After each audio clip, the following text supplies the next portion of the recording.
Hello and welcome to a Wardy's Waffle Farm update. On this Sunday's edition, we're going to be looking at the Agri conference that I helped them with, that was all about our direct drilling demonstration.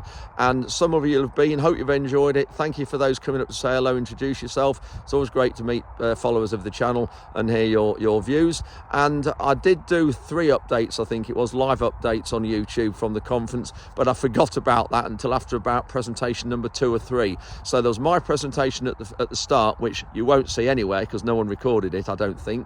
The second presentation was Steve Corbett, some really useful information about the direct drilling demo. I've got some clips of that in this update now, and also the one after that, I think there was Philip Wright, which was the first live one. So I'll do some from Steve and put 1 or 2 of my photos up from my presentation a little bit, and maybe talk around that if I've got time.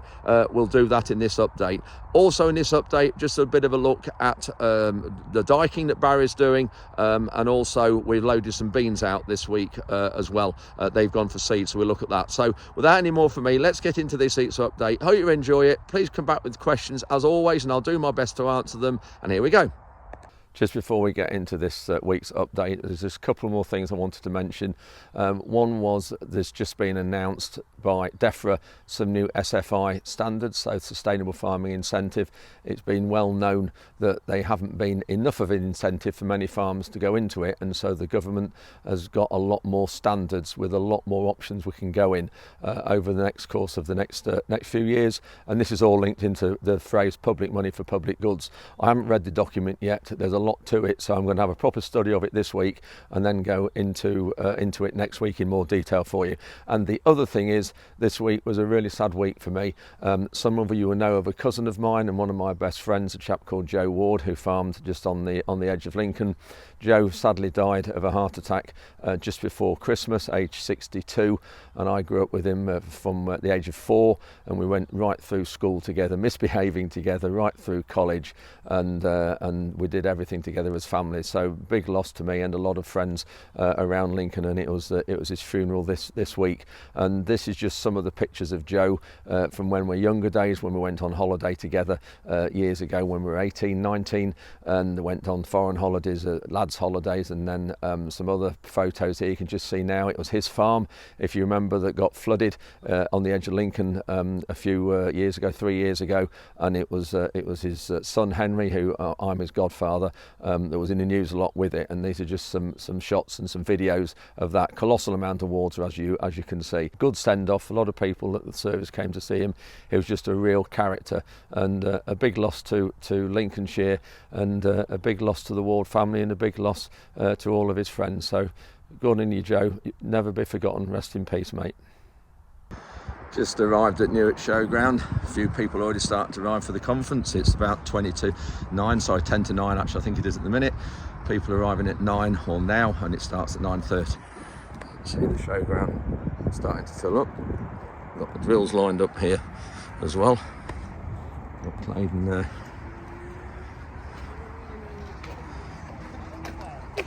Morning, Jeff. Are you all right? Good to see you. It's good to see you too. Lovely to see you. Nice to see you. Lovely morning here in Lincolnshire. Absolutely brilliant, isn't it? Look at that. There we go. Look at that. Jeff Clayton. Got your drill there. Prime pole position, Jeff. There we go through there. We've got over 200, 220 or something coming, I think, so it should be good. That's fantastic. Yeah, it'd be good day. So here we are. Jeff Clayton started the company, didn't you? That's when right. Did you start it? Back in 2002. Look at that. And was it the yieldometer the first thing? Well, no, I started the company before, to tell a lie. Yeah. I started in 1980 with those combine monitors on the class Yeah, combines. yeah. We sold loads of them. Yeah. And then we had those, and then we did the Furrow Crackers. I remember we had one of those. Yeah, brilliant. A lovely bit of kit. Yeah. That was in the late 90s. Yeah. And then in 2000, when we got to 60 pounds a ton, I just changed my whole farming. I remember that. And that was so exciting because we then made the drill that we make today, and we've been able to reduce those costs and get profitable with the low price of wheat. Fantastic. Don't we find ourselves back in those same positions? Absolutely. Yeah, I know. Just the same, I know. The wheat price, we were 300, and I was thinking I was going to get over 300 for it. It's not a lot over 2 now, is it? 200. Not a lot, is it? Anyway, I better go, Jeff. I've got a few things to do. Nice to see you. We'll see you again. Got the weaving sabre tine, which came out really well in the trials. It's good. And Amazon there, the Cayenne. There, Claydon, got the Horse Avatar, popular drill, this drill.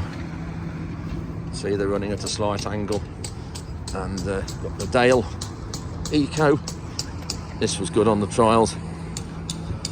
Morning, everybody. Now, James, you all right? Morning, go very well. Got the Sky Easy drill, another disc drill. Got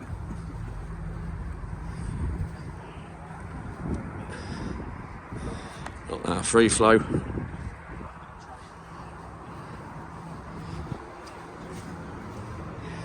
Got the Horizon, another disc drill you can see running at an angle there. So yeah, all good. Great to see the machine here. Right, we'll go in and see how many are here. So here's registration. Here the drill manufacturers all got a little table each. Weaving here, Claydon, Dale. Anyway, here is set up for lunch. And here we've got all set up for the conference. Morning, everybody. Smile, you're on candid camera. Morning. Are you away with that device already? Steve, quick thoughts on today? Oh, I'm very excited about it, Andrew. I mean, I said to somebody just a short while ago, I think this is a unique event in a way. Yeah. You know, that there are drill days, there's cultivation days out there, but what we've actually done with this drill day 2 years ago when it took place is had the drill day, but then taken apart all the elements. Yeah. So the crop, how did it perform? The roots, how did they get? You know, did they expand in that slot or Yeah. not? And eventually, of course, what was the margin? So to me, this is bringing the whole thing together. Everybody's just starting to take seats now. Should be a really, really good morning. That's what we're going to be looking at and discussing. Generally, there's all the drills that took part. So, got one or two people still arriving. The first thing is, my name's Mark Taylor, so I work with Agri in this region and a bit of a wider brief as well. But it's a huge welcome to each and every one of you. Thank you firstly for taking the time to come out and see us. It is really nice to have a good venue, so thank you very much to the Newark and Nottinghamshire Agricultural Society for putting this on. Thanks also to Rhonda and the NFU for supporting this as well and helping put this event together. But it is really, really good that we can get in a room together. Firstly, obviously, the idea of having this winter conference was essentially come out of the fact that we had the drill day, which I know many of you came to on the 6th of April at Andrew Ward's farm at Leadenham. A lot of the time, you will go to drill days at various things across the country, but very rarely do we actually come back in the room and show the results of that. And what does that mean? In a moment, to talk about the drill day, and obviously quite a bit about his farm. If you didn't come to the drill day, no doubt you'll have seen Mr. Ward on his Twitter feed. There's been lots of stuff on it, so hopefully, even if you didn't come to the day, you'll have picked up on something. After that, we've got Steve Corbett. Steve's there. Steve Collin, David Phelps, Andrew Ward are hugely passionate about all of this. Then we're going to have a coffee break. Gives you an opportunity to maybe step outside, bit of fresh air, speak to some of the manufacturers on and then Philip, he's coming to talk about the challenges around seed beds and soils. Then we're going to have the Q&A, and then finally, I think sort of between Andrew and Colin and Steve, they're just going to just focus on where we go in the future and the plans for Leadenham.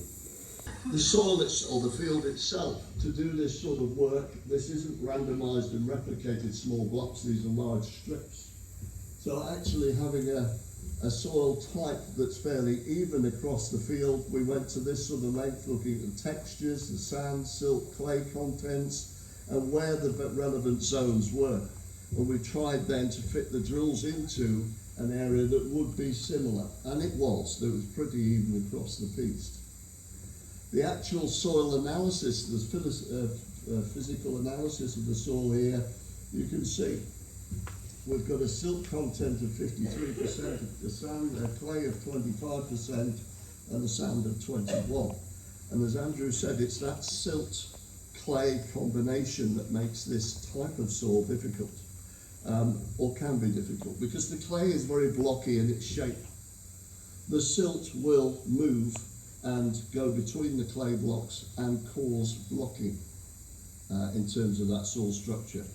And it's that change to our weather pattern that we're having now to deal with. So when we talk about resilience or a resilient system, we've got to think about those weather patterns, those blocks of weather, that shifting of this silt in the clay.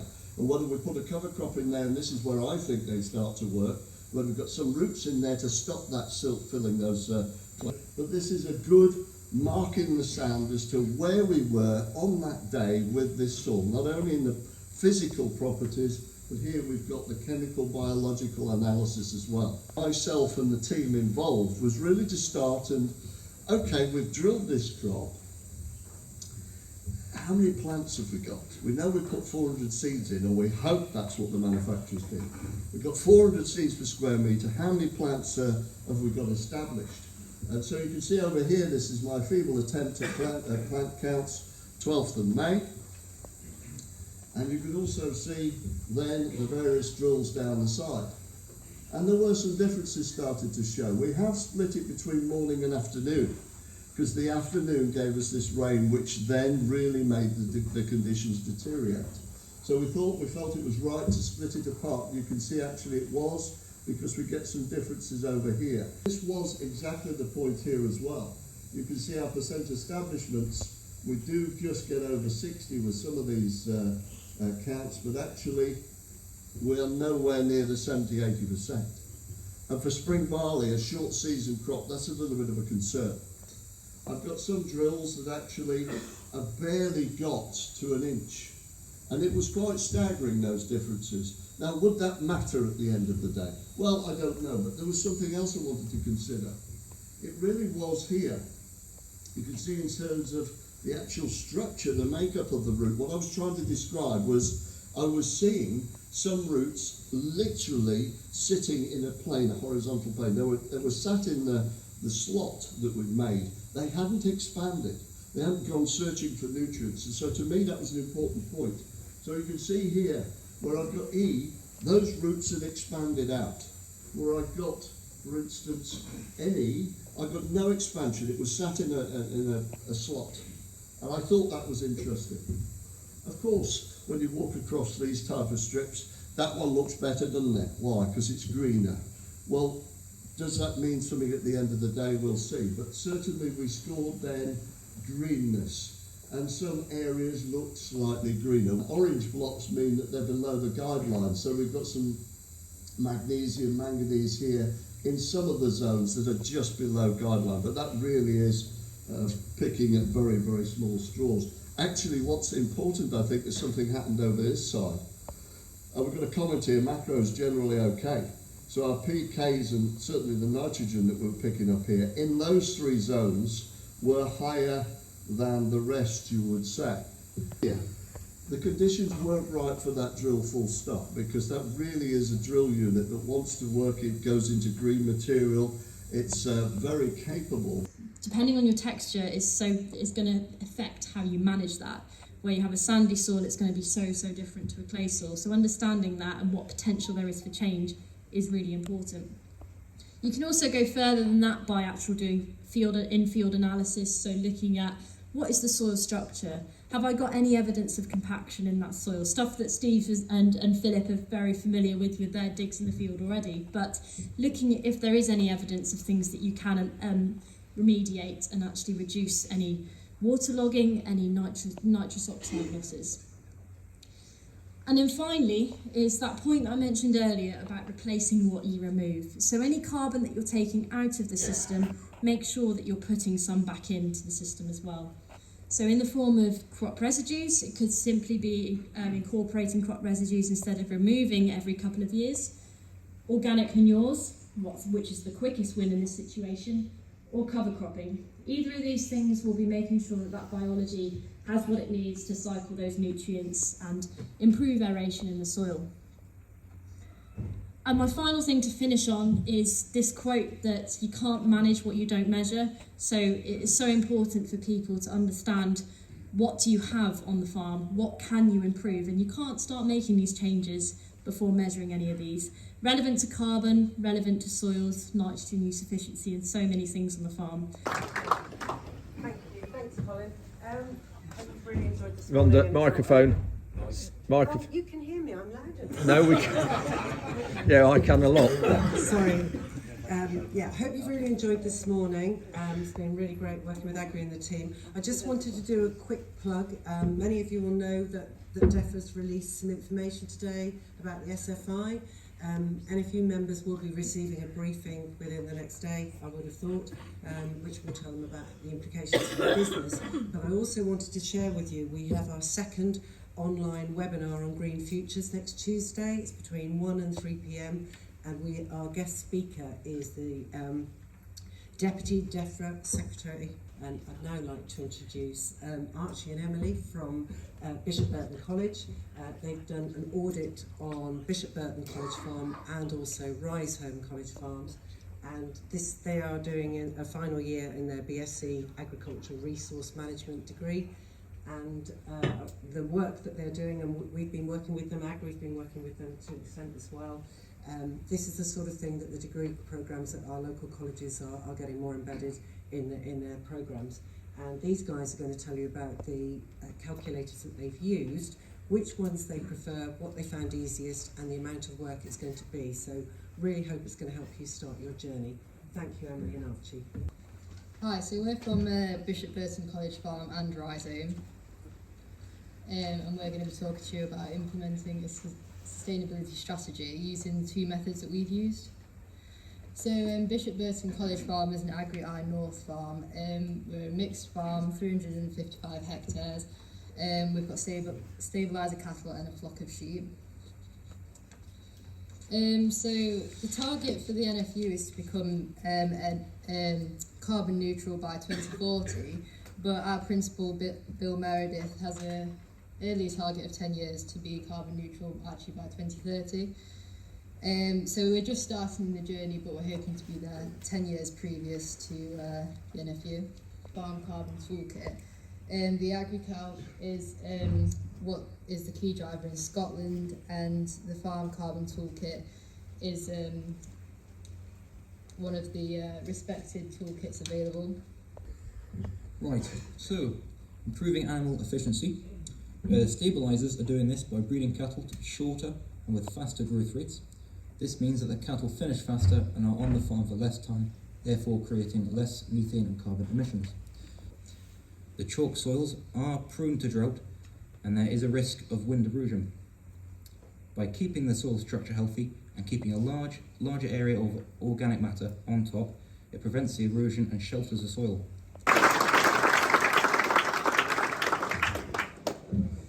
Well done, Emily and Archie. So we really move on to question time. You can go from a plough to direct drilling without actually maybe thinking about, is the soil structure ready still to do that? Yeah, you assume it is, but is it? The next point we had was, when we moved into our system, was straw management. Straw management was very difficult for us.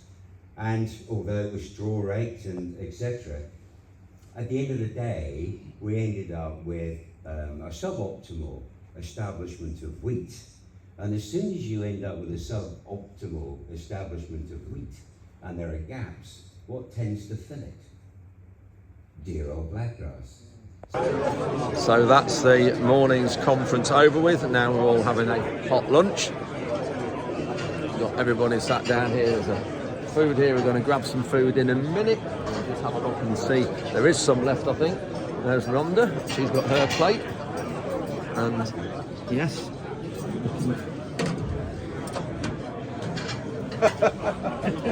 I'm just checking. Is this all going on the blog board? It is. I'm just checking there's some left for me.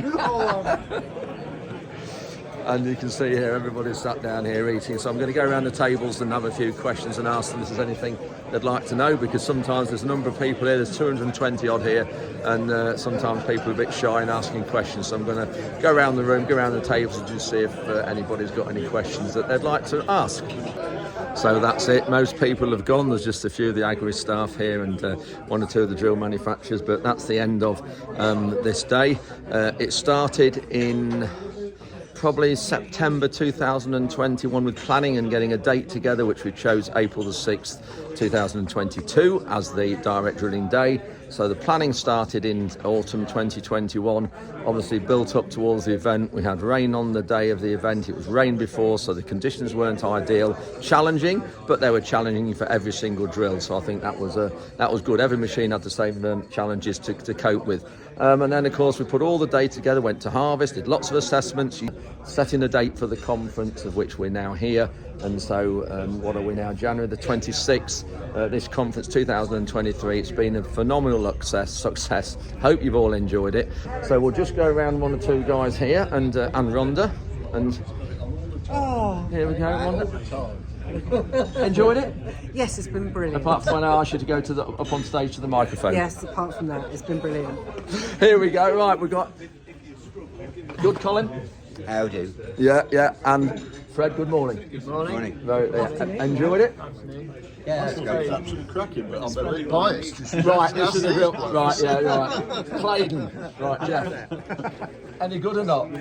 I really enjoyed it. Yeah. It was really good. Your part was excellent, and the part you laid down and how you did it. Yeah. It was really unfortunate about that weather we Yes. had and that weather incident, which really put a bit of a mar on it. But apart from that, I thought you'd done a brilliant job with the trials. Well, everybody. assessment. It's been a massive team effort. You know, everybody here. It's been a huge team effort, and I think that's what's shone through. Jeff, we've got some really good points about, perhaps next time we can do more on worms, Yes. counts on the soil sort of change Yes. when you do direct That's right, over a period yeah. of time. So I think there's lots there we can Lots to do, yeah. So yeah, that's it now. This is it, finished with.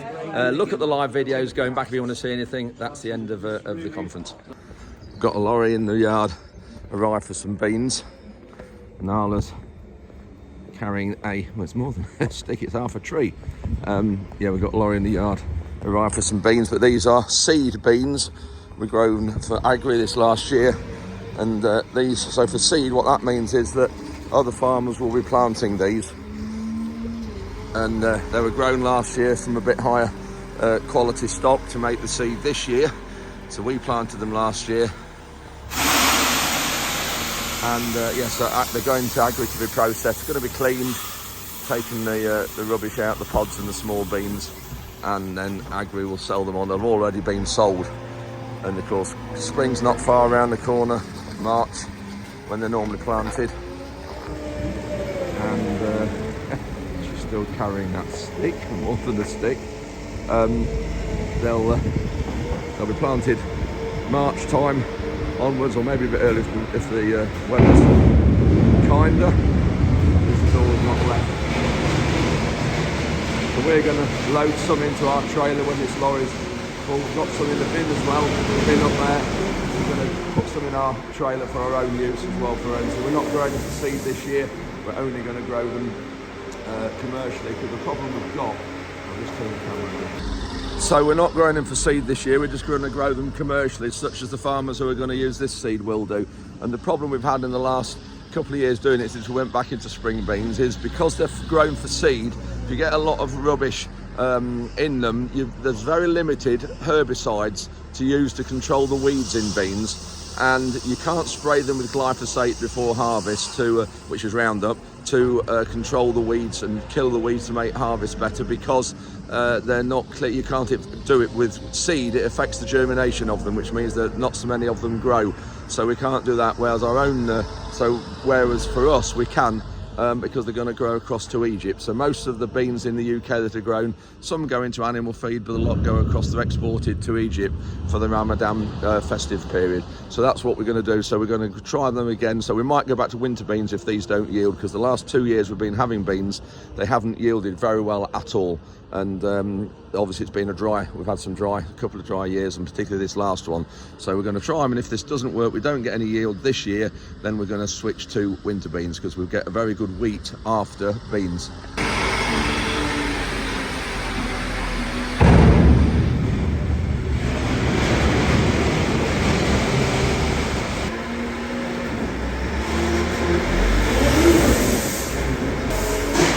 So we'll just look at these beans. They're the pods. So they're the pods from last harvest. So they need taken out. There might be the odd bean in, which there is in some of those. So when they're cleaned, when Agri clean them, oh yeah, there's a bean. So when Agri clean them, the beans in the pod will come out and they'll be able to use that, but that won't obviously go in the bag to the other farmer. So that's what the beans are like. And the odd hole in is from an insect damage called bruchid, if I can get it.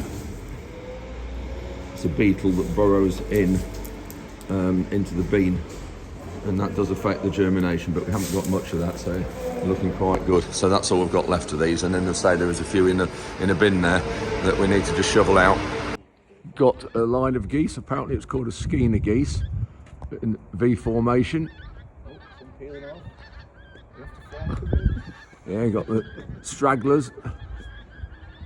This dog is playing King of the Castle and has got it on her this morning. Frankie's wondering, what on earth are you doing?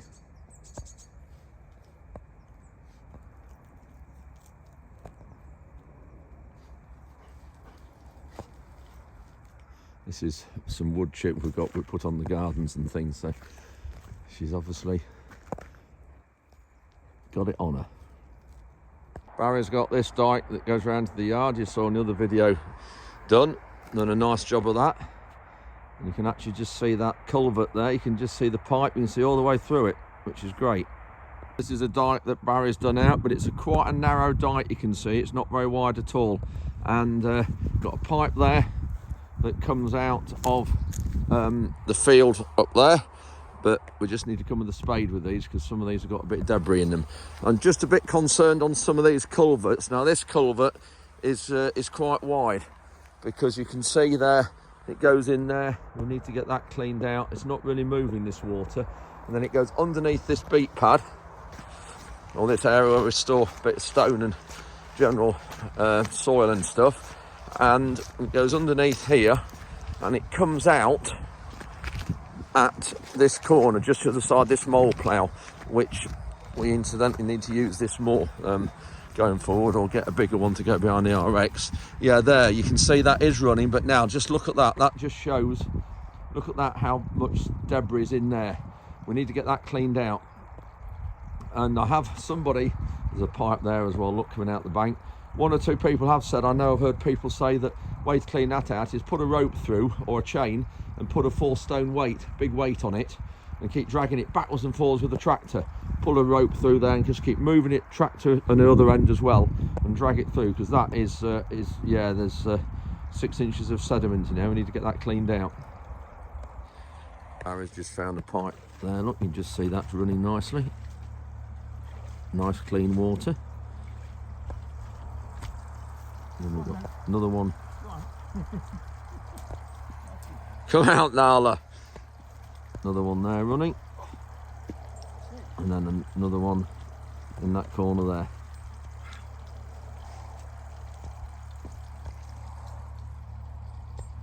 Yeah, looking good now, getting these all along here. We're going to go right up there in the distance, right to those trees in the distance, through this dike.